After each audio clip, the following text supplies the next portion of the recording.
साहिली कर्नाटक में ख़ास तौर पर उत्तर कन्नड़ा, उडुपी और दक्षिण कन्नड़ा जैसे अजला में शदीद बारिश से संगीन नतायज सामने आए हैं। कई जगहों पर लैंडस्लाइडिंग से बड़ी शाहराहें मुतासर हुई हैं और कुमटा, अंकोला और कारवार जैसे मकामात पर मुसाफिर फंसे हुए हैं।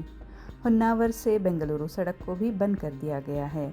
अफसोसनाक बात यह है कि अंकोला तालुक़े के शिरूर के करीब ज़बरदस्त बारिश की वजह से मिट्टी के तोड़े गिरने से 7 अफराद के हलाक होने का खदशा है। ब्लॉक शुदा सड़कों को साफ़ करने और मुतासरा कम्युनिटीज़ की मदद के लिए इमदादी कार्रवाइयाँ जारी हैं। सैलाब से उडुपी और पड़ोस के इलाकों में सड़कें डूब गई हैं। उडुपी के उप्पूर गवर्नमेंट स्कूल को मवाद तक मुंतकिल करना पड़ा क्योंकि बारिश का पानी उसके अहाते में भर गया था। शिमोगा और चिकमगलुरु अजला में नदियां अपने किनारों से आगे बह रही हैं, जिससे करीबी रिहायशी इलाके और सड़कें बुरी तरह मुतासर हुई हैं।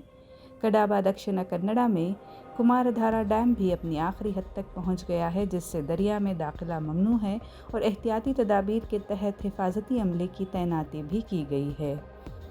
ज़िला कारवार समेत मकामी इंतज़ामिया ने अलर्ट जारी कर दिया है और अंकोला तालुक़े के शिरूर गाँव जैसे ख़तरनाक इलाकों से इनखला की कोशिशें जारी हैं।